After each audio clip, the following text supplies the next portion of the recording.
Salut à toi et bienvenue dans cette nouvelle vidéo une fois de plus. J'espère que vous allez bien, j'espère que vous avancez dans vos différents projets, que ce soit d'immigration, que ce soit dans vos business, que ce soit dans vos problèmes de cœur, ainsi de suite, ainsi de suite. J'espère que vous allez bien.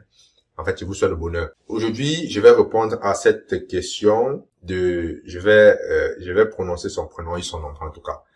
Je vais prononcer le prénom de Victoire qui me demande est-ce qu'il est possible de financer mes études en travaillant au Canada? Je sais, c'est une question qui revient, mais je pense pas avoir déjà traité ça sur la chaîne. Est-ce que c'est possible de financer mes études moi-même? Il y a aussi un autre étudiant qui veut venir au Canada. Il me dit est-ce que je peux venir au Canada, j'arrête mes études, je travaille, j'arrête mes études, c'est-à-dire, tel que moi j'ai compris, c'est qu'il vient comme étudiant, à un moment il arrête ses études, il travaille. Ça également, c'est ce que je vais répondre dans cette vidéo. Donc, si tu me découvres pour la première fois, je suis Arthur. Sur cette chaîne, je partage simplement le processus que j'ai suivi pour venir étudier au Canada, pour travailler au Canada depuis plus de 3 ans. Et si tu souhaites également avoir des conseils, des astuces sur comment tu peux venir étudier au Canada, gratuitement ou de façon gratuitement à travers des bourses, inscris-toi, clique sur le lien en dessous de la vidéo, laisse ton email, je vais t'envoyer des conseils sur les différents processus pour venir, n'est-ce pas, les étapes à suivre pour venir étudier au Canada et bien d'autres conseils même pour travailler. Donc clique sur le lien et laisse ton email. On va rentrer directement dans le vif du sujet. Cette question est un peu je n'ai pas envie de dire non. Parce qu'il y a des étudiants qui vous disent c'est possible. J'ai rencontré des gens ici qui m'ont dit c'est possible. Mais lorsque je regarde de près, je vois qu'il y a quelque chose qui ne marche pas. Je vais vous expliquer pourquoi. Déjà, il faut qu'on aille en amont. Comment est-ce que vous êtes venu? Est-ce que vous avez eu une bourse? Si vous avez eu une bourse pour venir au Canada, maintenant ça va dépendre de quel type de bourse. Parce qu'il y a certaines bourses que lorsque vous avez, ce sont des bourses passées, ça les représente généralement. Il y a des bourses qu'on vous donne $5,000, on finance $5,000 sur vos études. C'est important, mais ça n'a pas un très grand impact. Maintenant, si vous avez une bourse financement complètement financée, là c'est autre chose. Mais si vous avez une bourse partielle, là au moins je peux accepter. Ok, vous pouvez travailler. Si vous êtes vraiment quelqu'un, vous travaillez dur. Et également que vos études, vous avez un programme d'études qui n'est pas contraignant. Ça, je peux accepter. Ok. Mais si vous venez vraiment faire des études déjà full time, vous n'avez pas, parce que les études ici, à l'université, comment dire, ça va très vite, hein. Ça va très vite. Et il y a des étudiants mais je ne pense pas que la plupart travaillent pour payer les études. Donc, je prends par exemple un exemple pour vous expliquer pratiquement. Par exemple, moi, dans mon cas, pour une année, si vous avez comme moi, j'avais uniquement 5,000, je peux payer 5,000 par une année en travaillant. Ça se fait, ok? Ça se fait. Si vous avez une bourse qui vous permet, comme je l'avais fait, d'avoir 5,000 dollars uniquement, c'est environ 5,000. Je n'ai plus trop, mais ça tournait autour de 5,000. Faut que je regarde dans mes archives. Ça fait quand même, c'est en 2018. Et voilà. Et si vous ne savez pas comment vous pouvez avoir ce genre d'opportunité, vous allez voir à l'écran là, un guide, n'est-ce pas, pour venir étudier au Canada. Si vous ne savez pas comment obtenir, n'est-ce pas, les bourses au Canada, j'ai fait un guide des études au Canada. C'est un guide dans lequel vous allez avoir plus de 250 programmes de bourses.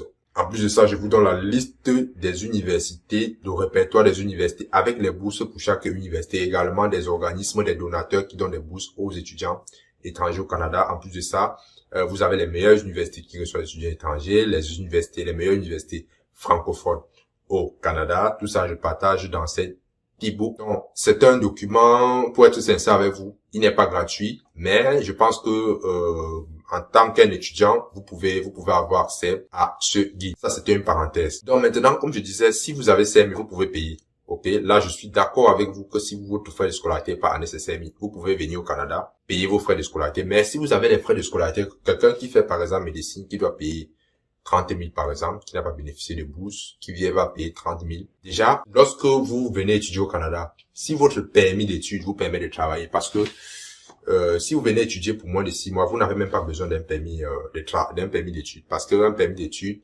sur le permis d'études, on va spécifier si oui ou non si vous pouvez travailler. D'accord? Maintenant, je me mets dans le meilleur des cas.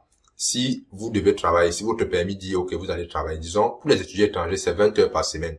Officiellement, c'est 20 heures par semaine. Et le salaire minimum, par exemple, disons même si on vous paye $14 par semaine, faites 20 fois 14, ok? Et lorsqu'on dit 20 fois 14, disons, ça va faire 20 fois 14, ça va faire 140, 280 par semaine. OK? Officiellement, c'est ça, 280. Et ça va impôt. Les impôts vont venir passer là-dessus. Parce que les impôts, il y a ce qu'on appelle l'impôt de la province dans laquelle vous vivez. Par exemple, au Québec, c'est près de 15%, 9,95 et au fédéral, c'est quelque chose comme 5%. Ça va impôt et on enlève l'impôt dessus.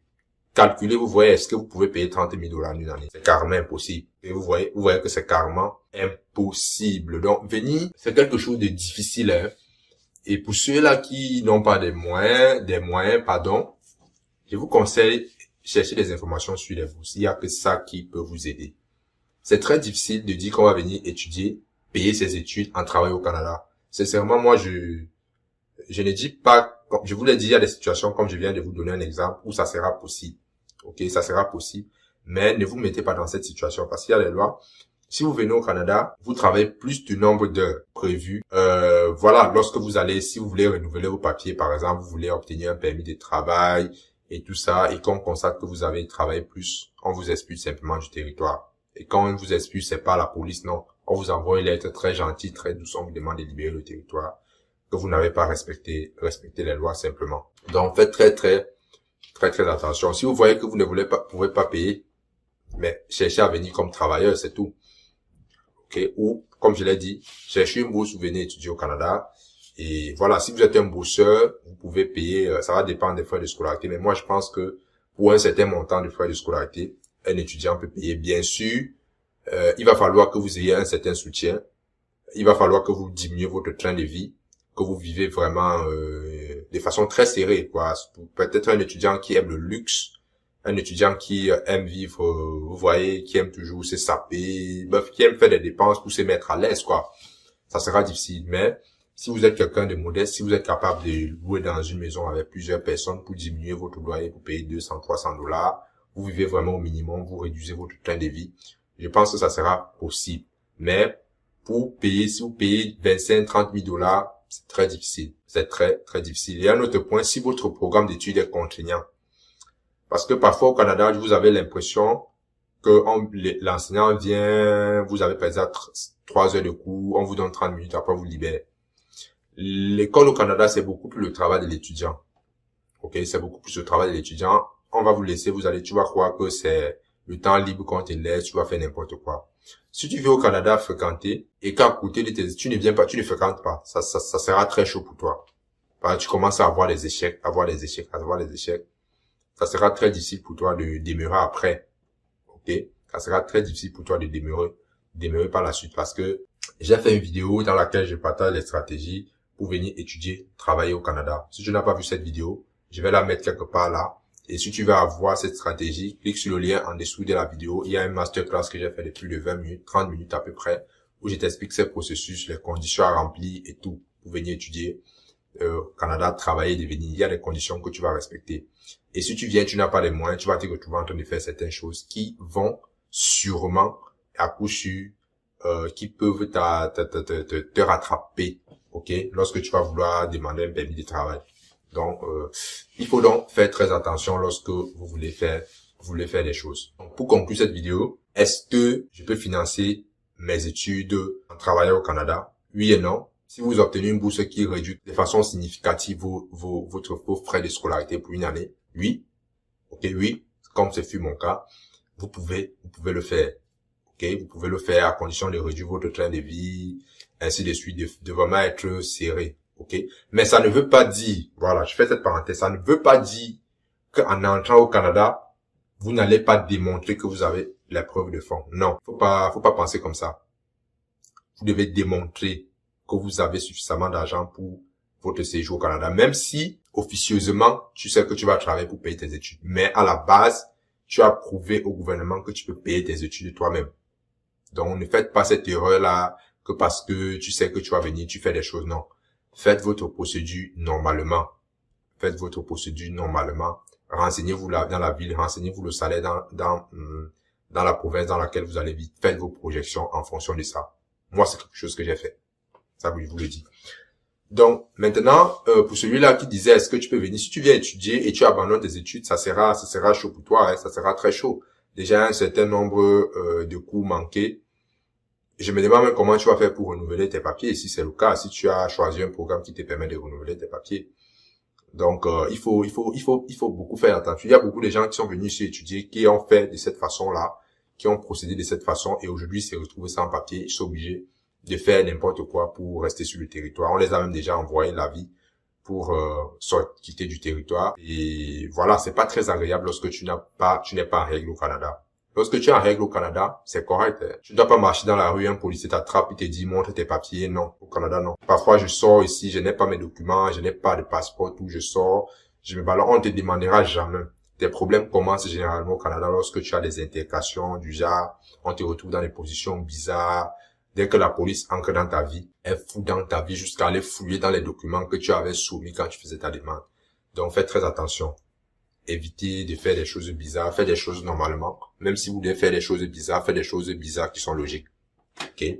Donc, voilà ce que j'avais à vous partager dans cette vidéo. Et dernier rappel, si vous voulez venir étudier au Canada, vous n'avez pas les moyens, ce que je propose, c'est mon guide des bourses d'études au Canada. Vous allez encore voir l'image ici. Et j'ai également fait une masterclass où je te partage les stratégies pour venir étudier, travailler et demeurer au Canada. Je partage mon expérience là-dessus.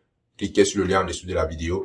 Et je vous remercie d'avoir suivi cette vidéo. On se dit à la prochaine pour une nouvelle vidéo. Ciao.